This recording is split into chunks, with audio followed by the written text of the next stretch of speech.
আসুন আমরা আজকে এই যে কোরবানির ইতিহাস পেলাম, কোরবানি পেলাম, এটা আমাদের জাতির পিতা মিল্লাত আবিকুম ইব্রাহিম হুয়া সাম্মাকুমুল মুসলিমিন, আল্লাহর ঘোষণাকৃত জাতির পিতা ইব্রাহিমের কাছ থেকে আমরা পেয়েছি।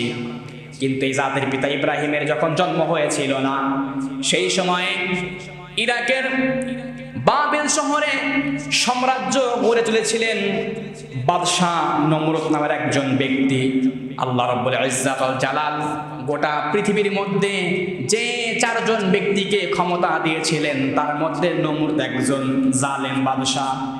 এতটাই তার পাওয়ার ছিল, এতটাই তার ক্ষমতা ছিল, কেউ কারো সামনে কথা বলতে পারতো না, হক কথা বলতে পারতো না।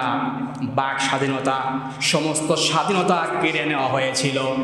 কেউ তার বিরুদ্ধে কোনো কথা বলতে পারতো না, প্রতিবাদ করতে পারতো না। নাম হচ্ছে বাদশাহ নমরুদ। নাম কি? আমি আপনি তাকে চিনি, কারণ তার আলোচনা আমরা ইতিপূর্বেও শুনেছি। আল্লাহ রাব্বুল আলামিন তাকে এমন ক্ষমতা দিয়েছিলেন। এই ব্যক্তি এবার যখন তার ক্ষমতা দীর্ঘ হয়ে গেল, ক্ষমতা পেয়ে গেল, তখন নিজেকে আর মানুষ মনে করলেন না, সে নিজেকে নিজে খোদা দাবি করে বসলে। সে কয় আমি খোদা। কি কয়? আমি খোদা। এই চিন্তা লালন করলেন। হঠাৎ একদিন রাতে ঘুমায় আছেন বাদশাহ নমরুদ, ঘুমানো অবস্থায় স্বপ্নে দেখছেন, তিনি স্বপ্ন দেখতে পাচ্ছেন আসমানের মধ্যে তারকা উঠেছে, আর এই তারকারাজি মিটি মিটি আলো দেয়। হঠাৎ করে তারকার মধ্যে এমন একটা বড় তারকা উঠলো, যেটা এই তারকার আলোতে ছোট ছোট সব তারকার আলো ম্লান হয়ে গেল, বন্ধ হয়ে গেল। ঘুম ভেঙে গেলেন, চিন্তায় পড়ে গেলেন। রাজ্যের সমস্ত বড় বড় জ্যোতিষী গণকদেরকে ডাকা হলো, আর বলা হলো আমার স্বপ্নের ব্যাখ্যা করে দাও।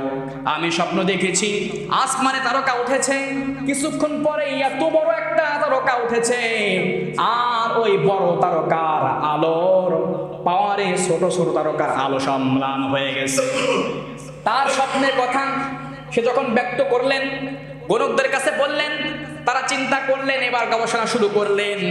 কিছুক্ষণ পরেই তারা বললেন, বাদশাহ নমরুদ, আমরা এই তারকার ব্যাখ্যা করে, স্বপ্নের ব্যাখ্যা করে, খোয়াবের ব্যাখ্যা করে যা বুঝলাম আর যা পাইলাম, আপনার এই রাজ্যে এমন এক সন্তানের আবির্ভাব হবে যে সন্তানের হাতে আপনার এই ক্ষমতা পাওয়ার এবং আপনার পতন ঘটে যাবে। সুবহানাল্লাহ। চমকে গেলেন, থমকে দাঁড়ালেন। কে সেই সন্তান যার আগমনে, কে সেই সন্তান যার আগমনে আমার এই শত বছরের সাম্রাজ্য, যেখানে কথা বলার মতো কারো ক্ষমতা ছিল না বা নেই, তার আগমনে আমার এই সাম্রাজ্যের অবসান ঘটবে? ঘোষণা করলেন, কোথায় সেই সন্তান ধরে আনো। গণকেরা বলল, জ্যোতিষীরা বলল, বাদশাহ চিন্তা করার কোনো কারণ নাই, ভয়ের কোনো কারণ নাই, এই সন্তান এখনো দুনিয়ায় আসে নাই, এমনকি মায়ের গর্ভের মধ্যে সন্তান এখনো প্রবেশ করে নাই। নমরুদ ঘোষণা করলো, তাহলে এই মুহূর্ত থেকে, এখন থেকে বিবাহ শাদী, এমনকি স্বামী আর স্ত্রী একসঙ্গে ঘুমানো হারাম, নিষেধ। কেউ একসঙ্গে থাকতে পারবে না, নারী পুরুষ একসঙ্গে হতে পারবে না ঘোষণা করলো, আইন জারি করলো। এমনকি তার অধীনে থাকা সমস্ত মানুষদের, রক্ষীদের সেখানে দাঁড় করিয়ে দিল। যদি কোনো ব্যক্তি স্ত্রীর সঙ্গে মিলিত হয়ে যায়, তোমরা যদি ধরতে পারো, তার বডি থেকে গর্দান আলাদা করে দেওয়া হবে। ঘোষণা হয়ে গেছে। কি ভয়, কত ভয়! ঘোষণা হয়ে গেছে, কেউ আর একসঙ্গে হতে পারে। কিন্তু আমার মালিক, আমার আল্লাহ যদি চায় সব সম্ভব হয়ে যায়। তার অধীনস্থ একজন ব্যক্তি ছিল আজর। নাম কি? নাম হচ্ছে আজর তারেক, যাকে বলা হতো আজর বলা হতো। এই আজর নমরুদের চোখ ফাঁকি দিয়ে তার স্ত্রীর সঙ্গে মিলিত হয়ে যায়, আর ওই রাতেই সেই সন্তান তার মায়ের গর্ভে প্রবেশ করে। সুবহানাল্লাহ। আমার ভাইরা, মায়ের গর্ভে যখন প্রবেশ করলো, জ্যোতিষীরা খবর দিল, নমরুদ, ঘটনা কিন্তু ঘটে গেছে, সন্তান কিন্তু মায়ের গর্ভে প্রবেশ করেছে। এইবার নমরুদ সিদ্ধান্ত করলো যত গর্ভবতী নারী আছে সবাইকে হত্যা করে ফেলো। কিন্তু রব্বুল আলামিনের ইচ্ছায় আল্লাহ রব্বুল আলামিন সেই সন্তানদের মাকে হেফাজত করলেন। দিনে দিনে যখন তার গঠন, তার স্ট্রাকচার বড় হচ্ছে, চিন্তা চেতনা ততদিন বেড়েই যাচ্ছে, ভাবলেন আর থাকা যাবে না। এবার ওই সন্তানের মা রাজপ্রাসাদ থেকে, শহর থেকে দূর প্রান্তরে একটা পাহাড় রয়েছে, পাহাড়ের গুহার মধ্যে চলে গেলেন। যাওয়ার পরে সেখানে ভাবলেন কোনো মতে এভাবে আমার বাচ্চা প্রসব করতে হবে আর নিজেকে, নিজের জানটাকে বাঁচাইতে হবে। আল্লাহর কি ইচ্ছা, এই সন্তানের মা চলে গেল। যাওয়ার পরে সেখানে তারা সন্তান প্রসব করলেন। প্রসব করার সঙ্গে সঙ্গে বললেন, সন্তান বড় আশা ছিল তোমাকে আমি মহব্বত করবো, ভালোবাসবো, কিন্তু আমি যদি এখানে থাকি তোমারও জান বাঁচবে না, আমারও জান বাঁচবে না। তুমি যদি বেঁচেও যাও বা তুমি যদি মরেও যাও আমি আর নিজেকে বাঁচাতে পারবো না, তোমাকে এখানে রেখে চলে গেলাম। মা চলে গেল, সন্তান সেখানে রেখে চলে গেল। কয়েক মাস পরে মা ভাবলেন এই সন্তানের কি হয় একটু দেখা দরকার। মায়া লেগে গিয়েছে। কয়েক মাস পরে সন্তানকে দেখার জন্য আসলেন। মা দেখলেন এই সন্তান এখনো জীবিত রয়েছে। এই সন্তান শাহাদতি আঙ্গুল এবং তার পাশের আঙ্গুল দিয়ে দুধ এবং মধুর মাধ্যমে আল্লাহ রাব্বুল আলামিন তাকে তিলে তিলে খাইয়ে পাহাড়ের মধ্যে বড় করে দিয়েছে। আল্লাহ চাইলে সব সম্ভব হয়। তিনি এবার ধাপে ধাপে বড় হতে শুরু করলেন। ওই সন্তান দুনিয়ার মধ্যে চলে এসেছে। নমরুদের চিন্তা বাড়া শুরু হয়ে গেছে। গণকেরা কয় নমরুদ সন্তান কিন্তু দুনিয়া আগমন ঘটেছে। নমরুদের ঘুম নাই, ঘুম হারাম হয়ে গেছে। এ কোন সন্তান দুনিয়াতে আসলো? নমরুদ পরক্ষণে পদক্ষেপ নিল। যত পুত্র সন্তান আছে, ছোট শিশু সবাইকে হত্যা করে ফেলো। পৃথিবীর মধ্যে গণহত্যাকারের মধ্যে যদি ইতিহাসের দিকে আপনি তাকান, এই নমরুদকে আপনি এক নাম্বারে পাবেন, যারা ক্ষমতা টিকিয়ে রাখার জন্য গণহত্যা করেছিল। আমার ভাইয়েরা, এবার যখন এই সন্তান ধাপে ধাপে বড় হতে শুরু করলো, ধাপে ধাপে দিনে দিনে বড় হচ্ছে, আপনি কি জানেন এই সন্তানকে? এই সন্তান আর কেউ নয়, আল্লাহর খলিল মিল্লাতা বিকুম ইব্রাহিম হুয়া সাম্মাকুমুল মুসলিমিন।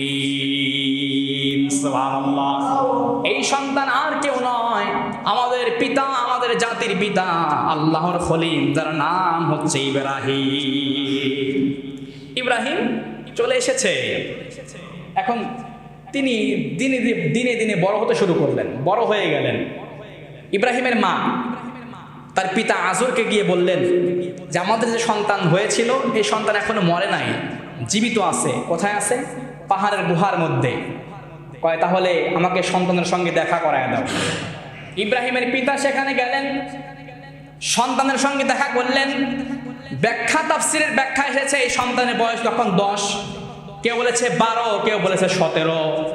বললেন সন্তানের মা আমাদের এই সন্তানকে, ইব্রাহিমকে তাহলে আমরা রাজ্যে নিয়ে যাই, আমরা মহলে নিয়ে যাই, রাজার কাছে গিয়ে, বাদশাহ নমরুদের কাছে গিয়ে আমরা এর কোনো একটা কাজের ব্যবস্থা করে দেব, কারণ এই সন্তান এখন বড় হয়ে গিয়েছে, একে মেরে ফেলার আর কোনো রিস্ক নাই।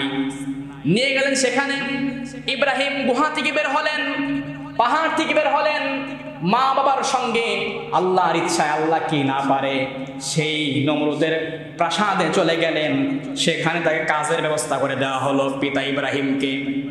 ইব্রাহিম এবার সেখানে থাকেন, কাজ করেন। আর দেখেন এই মানুষগুলা মূর্তি বানায়, আবার এই মূর্তি পূজা করে। এরা মূর্তির ইবাদত করে, নিজেরাই বানায়, নিজেরাই ইবাদত করে। নবী পয়গম্বর তো তার মাথায় এই জিনিসটা ধরে না। তিনি ভাবলেন কিভাবে সম্ভব, নিজেরাই মূর্তি বানায়, নিজেরাই প্রতিমা আবিষ্কার করে, আবার নিজেরাই এর রব বলে। রব কি আসলে কোথায়, আমাকে কে তৈরি করলো, আমি আসলে কি, আমাকে জানতে হবে, আমার সম্পর্কে, আমার রব সম্পর্কে জানতে হবে। তিনি এবার রবের তালাশ শুরু করলেন, কার তালাশ? আল্লাহকে খোঁজা শুরু করলেন। পয়গম্বর আমাদের মতো নয় যে যা দেখবে তাই বিশ্বাস করবে। বাপে ছিল মুসলিম, নিজে হয়েছে মুসলিম। মা ছিল হিন্দু, নিজে হয়েছে। পিতা হয়েছে অমুসলিম। আমরা যেমন আমিও হই অমুসলিম, কিন্তু জাতির পিতা ইব্রাহিম তিনি ভাবলেন না আমার রব এটা হতে পারে না, রব অবশ্যই ভিন্ন এক রূপের রব রয়েছে। তিনি চিন্তা করলেন কোথায় থাকবে আমার রব। আকাশের দিকে তাকাইলেন, কোথায় বলেন? আকাশের দিকে তাকাইলেন। ফালাম্মা জান্না আলাইহিল লাইলু রাআ কাওকাবা ক্বালা হাযা রাব্বি। রাত যখন হয়ে গেল, অন্ধকার যখন তাকে আচ্ছন্ন করলো, আকাশের মধ্যে ছোট ছোট নক্ষত্র তারকা উঠলো। তিনি ভাবলেন এটাই বোধ হয় আমার রব। ক্বালা হাযা রাব্বি, কারণ এটা মানুষের মতো নয়, ভিন্ন রকম আলো দিচ্ছে। ক্বালা হাযা রাব্বি, এটাই বোধ হয় আমার রব। কাম সুবহানাল্লাহ। কিছুক্ষণ পরে যখন ফালাম্মা আফালা ক্বালা লা উহিব্বুল আফিলিন। আল্লাহু আকবার। কিছুক্ষণ পরে যখন নক্ষত্র ম্লান হয়ে গেল, নক্ষত্রের আলো যখন ডুবে গেল, কারণ চন্দ্র যখন চাঁদ ওঠে, চাঁদের আলো এতটাই উজ্জ্বল, চাঁদের আলোর কাছে নক্ষত্রের আলো দেখা যায় না। নক্ষত্রের আলো অস্তমিত হয়ে গেল। তিনি বললেন ফালাম্মা আফালা ক্বালা লা উহিব্বুল আফিলিন। তিনি বললেন যা অস্তমিত হয়ে যায় তা আমি কখনোই পছন্দ করি না। কিছুক্ষণ পরে আবার আসমানে চাঁদ উঠলো। ফালাম্মা রাআল কমারা বাযিগান ক্বালা হাযা রাব্বি। আল্লাহু আকবার। তিনি চাঁদ দেখলেন, চাঁদ দেখার পর ভাবলেন এটাই বোধহয় আমার রব, কারণ চাঁদ কি সুন্দর আলো দেয়, এই চাঁদই বোধহয় আমার রব। তিনি চাঁদ দেখে আবার চাঁদকে রব ভাবতে শুরু করলেন। কিন্তু বলেন তো, রাত শেষে কি চাঁদের পাওয়ার থাকে? রাতও ফুরিয়ে যায়, চাঁদের আলো ফুরিয়ে যায়। চাঁদ যখন রাত শেষ হওয়ার সঙ্গে সঙ্গে তাকে হারিয়ে ফেললেন, ম্লান হয়ে গেল, অস্তিত্ব যখন বিলীন হয়ে গেল, তিনি বললেন ফালাম্মা আফালা ক্বালা লা ফালাম্মা আফালা ক্বালা লা ইল্লাম ইয়াহদিনি রাব্বি লাআকুনান্না মিনাল কওমিদ দাল্লিন। তখন ভাবলেন আর বললেন যে আমার রব যদি আমাকে সঠিক পথ প্রদর্শন না করে, তাহলে আমি এই কাফেরদের, এই মুশরিকদের অন্তর্ভুক্ত হয়ে যাব। সুবহানাল্লাহ। বলেন তো, চাঁদ যখন ডুবে যায়, চাঁদ ডোবার পরে আবার কি ওঠে বলেন? চাঁদ ডোবার পরে সূর্য উঠল। তিনি সূর্য দেখলেন, এবার সূর্যকেও তিনি রব ভাবলেন। ফালাম্মা রাআশ শামসা বাযিগাতান ক্বালা হাযা রাব্বি। সূর্যকে দেখে ভাবলেন এটাই বোধহয় আমার রব। হাযা আকবার, কারণ এটা সবচেয়ে বড়, এটা চাঁদের চাইতেও বড়, এটা নক্ষত্র থেকেও বড়। হাযা আকবার। কিন্তু বলেন তো, দিন শেষে চাঁদকে, সূর্যকে কি আর খুঁজে পাওয়া যায়? দিনও ফুরিয়ে যায়, সূর্য হারিয়ে যায়। যখন সূর্য হারিয়ে গেল, বাবা ইব্রাহিম ভাবলেন না এভাবে আমার রবকে পাওয়া যাবে না। আর রব তো সে হতে পারে না যে নিজেকে নিজে হেফাজত করতে পারে না, ঠিক কিনা? তিনি এটা ভাবলেন। দিন শেষে সূর্য হারিয়ে গেল। তিনি বললেন ফালাম্মা আফালাত ক্বালা ইয়া কওমি ইন্নী বারিউম মিম্মা তুশরিকুন। মুশরিকদের সাথে আমার আর কোনো সম্পর্ক নাই। তিনি রবকে তালাশ করলেন, পাইলেন না। তিনি বললেন যারা নিজেদের অস্তিত্ব ধরে রাখতে পারে না, এরা রব হতে পারে না। রব তো হবেন তিনি যাকে চর্মচক্ষে দেখা যায় না, যাকে এমনি এমনি খুঁজে পাওয়া যায় না। তিনি বললেন ইন্নী ওয়াজ্জাহাতু ওয়াজহিয়া লিল্লাযী ফাতারাস সামাওয়াতি ওয়াল আরদা হানিফান ওয়া মা আনা মিনাল মুশরিকিন। আল্লাহু আকবার। তিনি বললেন আমি একনিষ্ঠভাবে সেই রবের দিকে মুখ ফেরাচ্ছি যিনি আসমান বানিয়েছেন, জমিন বানিয়েছেন। আর আমি ঘোষণা করলাম আমি মুশরিকদের অন্তর্ভুক্ত না। সুবহানাল্লাহ। তিনি মুশরিকদের সঙ্গে চুক্তিবদ্ধ হলেন, তোমরা মূর্তি পূজা করো, আল্লাহর সঙ্গে শিরক করো, আমি তোমাদের অন্তর্ভুক্ত নই, দলভুক্ত নয়। আমি একত্ববাদ, এক খোদার, এক আল্লাহর ইবাদত করব, যার সঙ্গে শরীক করা চলবে না, যিনি একক, যার কোনো শরীক নেই, লা শারিকা লাহ, যার ক্ষমতার কোনো শেষ নেই, আমি সেই রবের ইবাদত করি। আমি ঘোষণা দিলাম আমি ঈমান আনলাম এক আল্লাহর উপরে। কাম সুবহানাল্লাহ। তিনি ঘোষণা দিলেন। এই ঘোষণা উনি সবার সামনে প্রকাশ করলেন এবং নিজের দিক থেকে নিজের অবস্থানকে ক্লিয়ার করলেন। কে এই ব্যক্তি কে ছিল? জাতির পিতা ইব্রাহিম আলাইহিস সালাম, আল্লাহর খলিল। এবার ওহী যখন পাইলেন, রবকে যখন চিনে ফেললেন, সর্বপ্রথম উনি দাওয়াতি কাজ করলেন নিজের পিতার কাছে গিয়ে। কার কাছে গিয়ে? নিজের আব্বা, নিজের পিতা। নাম হচ্ছে তারেক। নাম কি? তারেক, যাকে বলা হতো আজর। উনি ছিলেন মূর্তির কারিগর, নিজেই মূর্তি তৈরি করতেন। এই আজর, ওনার কাছে এই সন্তান ইব্রাহিম দাওয়াত নিয়ে গেলেন। ইব্রাহিম যখন পিতার কাছে দাওয়াত নিয়ে গেলেন, গিয়ে বললেন ওয়াইদ ক্বালা ইব্রাহিম লিআবিহি আযার আতাত্তাখিযু আসনামান আলিহা ইন্নী আরাকা ওয়া কওমাকা ফি দালালিম মুবিন। আল্লাহু আকবার। বললেন পিতা, আপনি কি এই প্রতিমাকে ইলাহ রূপে গ্রহণ করেছেন নাকি? বলে হ্যাঁ, আমি এই মূর্তিকে ইলাহ রূপে গ্রহণ করেছি। ইব্রাহিম বলল ইন্নী আরাকা ওয়া কওমাকা ফি দালালিম মুবিন, আমি আপনাকে এবং আপনার জাতিকে গোমরাহের মধ্যে দেখতে পাচ্ছি। ইব্রাহিম যখন পিতাকে দাওয়াত দিলেন, আপনি কি মূর্তিকে ইলাহ বানান, আল্লাহ বানান নাকি? ভাই হ্যাঁ। আমি তো আপনাকে ইন্নী আরাকা ওয়া কওমাকা ফি দালালিম মুবিন, আমি তো আপনাকে এবং আপনার জাতিকে গোমরাহের মধ্যে দেখতে পাচ্ছি। পিতা খেপে গেলেন, রাগান্বিত হয়ে গেলেন। এবার সন্তানকে বললেন ক্বালা আরাগিবুন আনতা আন আলিহাতি ইয়া ইব্রাহিম, ইব্রাহিম তুমি কি আমার ইলাহ সম্পর্কে মিথ্যা ধারণা করছো নাকি? তুমি কি আমার রব থেকে মুখ ফিরিয়ে নিচ্ছ নাকি? কে বলতেছেন এই কথা? ইব্রাহিমের পিতা বলছেন, তুমি যদি মুখ ফিরিয়ে নাও, তুমি যা শুরু করেছো, লা আরজুমান্নাকা ওয়া হাজুরনি মালিয়া, ইব্রাহিম তুই যা শুরু করেছো, আমি তোরে আঘাত করব, হত্যা করে ফেলবো, তোমারে আমি প্রস্তুরাঘাত করব, এমনকি এখান থেকে আমি তোমারে ত্যায্য করে দিলাম।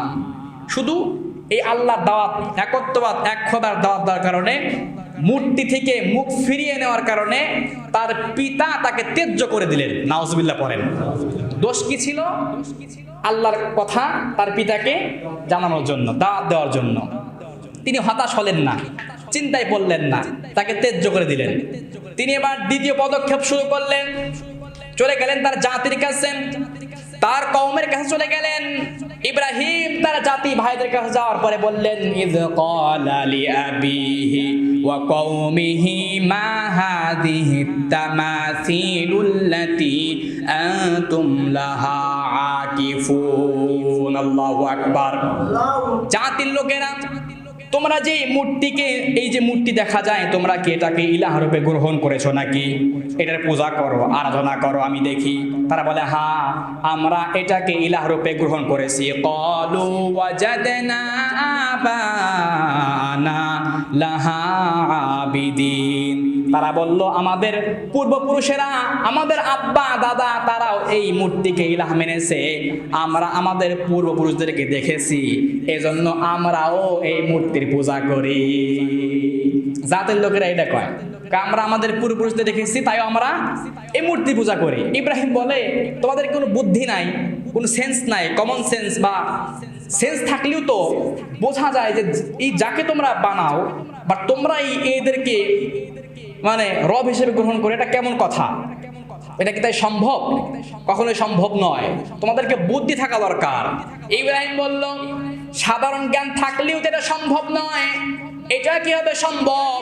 আমি ঘোষণা দিচ্ছি, লাকাদ কুনতুম আনতুম ওয়া আবাউকুম ফি দালালিম মুবিন। আল্লাহু আকবার। ইব্রাহিম বলে আমি দেখতে পাচ্ছি তোমরা এবং তোমাদের 14 গোষ্ঠী, তোমাদের পূর্বপুরুষ সব গোমরাহির মধ্যে ছিল। সুবহানাল্লাহ। তারা কয় ইব্রাহিম তুমি কি আমাদের সাথে কৌতুক করো? ফাজলামি করো। আমরা গোমরাহী ছিলাম না, আমাদের পূর্বপুরুষেরা গোমরাহী ছিল না। তুমি যদি প্রমাণ করতেই চাও তাহলে এমন কোনো জিনিস হাজির করো যেটা আমরা বিশ্বাস করতে পারি। জাতির লোকেরা তাকে এই ঘোষণা দিলেন, এই কথা বললেন। এবার ইব্রাহিম ভাবলেন না, এভাবে তো দাওয়াত দিয়ে শুধু আমাকে অপমান লাঞ্ছিত হতে হচ্ছে, কিন্তু দাওয়াত বন্ধ করা যাবে। ইব্রাহিম এবার ভিন্ন পদক্ষেপ নিলেন, ভিন্ন কিছু ভাবলেন। না, এমন কিছু করতে হবে, এমন কোনো ঘটনা ঘটাইতে হবে যেটা তাদের আকর্ষণ আরো বেড়ে যায়, সবাই যেন আমাকে নিয়ে চিন্তিত হয় এবং সবাই যেন আমার কথা শোনে এবং এটাকে মূল্যায়ন করে। কে ভাবলেন এ কথা? জাতির পিতা ইব্রাহিম। এই চিন্তা করলেন। তৃতীয় পদক্ষেপ শুরু হয়ে গেল। ঘরের মধ্যে কেউ নাই। তিনি ভাবলেন এরা যে মূর্তির পূজা করে, মূর্তির আরাধনা করে, এই ঘরে আমাকে যেতে হবে। সেখানে তিনি চলে গেলেন। যাওয়ার পরে দেখলেন মূর্তির সামনে সুন্দর সুন্দর খাবার দেওয়া আছে, ফল দেওয়া আছে, আপেল, কমলা, মালটা, যত রকমের ফল দিয়ে ভোগ দেওয়া হয়েছে। কিন্তু বলেন তো, মূর্তির বাপের ক্ষমতা আছে যে এই ফল খেতে পারবে? ও বাপই তো নাই, খাবে কেমনে? ক্ষমতা নাই। ইব্রাহিম চলে গেল। যাওয়ার পরে তিনি এবার মূর্তিদের প্রশ্ন করলেন, তাদেরকে প্রশ্ন করলেন, কথা বললেন। ফারাকা ইলা আলিহাতিহিম ফাকালা আলা তাকুলুন। আল্লাহু আকবার। ইব্রাহিম গিয়ে বলল, কি ব্যাপার? তোমাদের সামনে এত সুন্দর সুন্দর ফল আছে, খাবার আছে, খাও না কেন? প্রশ্ন করতেছেন কে? ইব্রাহিম। কাদেরকে? মূর্তিদেরকে। তারা খায় না, তোমাদের সামনে এত সুন্দর সুন্দর খাবার, খাস না কেন? মা লাকুম লা তানতিকুন, কথা বলো না কেন? খায়ও না, কথাও কয় না। মা লাকুম লা তানতিকুন, কথাও কও না, খায়ও না, কথাও বলে না। মূর্তির আব্বারও ক্ষমতা নাই কথা বলবে, খাবে। তিনি এবার ফারাকা আলাইহিম দরবান বিল ইয়ামিন, সকল মূর্তিকে ভেঙে চুরমার করে দিলেন। সুবহানাল্লাহ। আমাদের জাতির পিতা মূর্তি ভাঙার জন্য এসেছে, কোনো প্রতিমা মূর্তি তৈরি করার জন্য আমরা আসি নাই। আমরা মূর্তিকে সমর্থন করি না, প্রতিমাকে সমর্থন করি না, সেটা মানুষের ভাস্কর্য হোক আর যে কোনো ভাস্কর্যই হোক না কেন। আমাদের আব্বা শিখিয়ে দিয়েছেন যে মূর্তি ভেঙে দুনিয়া থেকে বিদায় নিতে হবে, মূর্তি গড়ে দুনিয়া থেকে বিদায় নেওয়া যাবে না। মার খাওয়ার পরে এসব ধ্বংস হয়ে গেল। খায়ও না, কথাও বলে না, ভেঙে চুরমার করলেন, কিন্তু বড়টাকে ভাঙলেন না। বড় একটা মূর্তি ছিল, ভাঙলেন না। সবাই চলে আসলে, কি ব্যাপার? এই মূর্তিগুলোকে এ হাল করেছে কে? সংক্ষেপে বলবো ভাই, সবাই যখন প্রশ্ন করলো, সবাই বলে এই কাজ একজনই করতে পারে যে সর্বক্ষণ আমাদেরকে এই মূর্তির বিরুদ্ধে কথা বলে, তার নাম হচ্ছে ইব্রাহিম। ইব্রাহিমকে ধরে নিয়ে আসা হলো, বলা হলো, ইব্রাহিম তুমি যে এই কাজ করেছো, কেন করেছো? বলে আমি করেছি কি, এটার বাধ্যতামূলক কি? আপনারা যদি জানতে চান তাহলে এই বড় মূর্তিরে জিজ্ঞাসা করেন আসলে এই কাজটা করেছে কে। তারা এবার বড় মূর্তিকে যখন জিজ্ঞাসা করার কথা বলা হলো, সবাই মুখকে নামিয়ে ফেললেন, জবান বন্ধ হয়ে গেল। কিছুক্ষণ পরেই তারা বলে, ইব্রাহিম তুমিও জানো, আমিও জানি, সবাই জানে এই মূর্তি তো কথা বলতে পারে না। ইব্রাহিম কয়, আমি তো এইটাই বুঝাইতে চাই, এইটাই তোমাদের মাথার মধ্যে ঢুকাইতে চাই, বিবেকের মধ্যে ধাক্কা দিতে চাই। যারা কথা বলতে পারে না, যারা নিজেদেরকে রক্ষা করতে পারে না, হেফাজত করতে পারে না, তারা তোদের রব হয় কেমনে? সুবহানাল্লাহ। আর কোন যুক্তি আছে? আর কোনো কথা নাই। তারা বললো না, এরই আর এখানে রাখা যাবে না, নিয়ে চলো নমরুদের কাছে। কোথায়? নমরুদের কাছে। এর নিয়ে নমরুদের দরবারে কঠোর বিচার করতে হবে, কড়া হুঁশিয়ারি দিতে হবে। নিয়ে যাওয়া হলো নমরুদের দরবারে। এবার শুরু হবে বড়জনের সাথে খেলা। কার সঙ্গে খেলা? বাদশাহ নমরুদের সঙ্গে খেলা। বলেন তো, আমরা এই আলোচনার শুরুতে নমরুদ স্বপ্নে দেখেছিল একজন সন্তান তাকে আসবে এবং তার ক্ষমতা ম্লান করবে। এই সেই ইব্রাহিম। সুবহানাল্লাহ। কোথা থেকে কোথায় শুরু হয়ে গেল, এখন গেল নমরুদের দরবারে। ইনশাআল্লাহ আগামী জুমায় এই নমরুদের ব্যাপারে, নমরুদের সঙ্গে এবার কি খেলা হবে, এ বিষয়ে আমরা তাফসীর শুনবো ইনশাআল্লাহ। এই জুমায় বলতে চাচ্ছি না, সময় নাই বা ধৈর্যের বাদ থেকে কোনো কথা বলা যাবে না। ইতিহাস শুনলে, ইতিহাস থেকে শিক্ষা নিলে আমাদের সামনের দিকে আগানো সহজ হবে ইনশাআল্লাহ। এবং এই কোরবানি এটা কিভাবে আসলো, কিভাবে আল্লাহ তাআলা তাকে দিলেন এবং কাবা ঘর কিভাবে শুরু হলো, এইটাই এর শুরু থেকে ইতিহাস।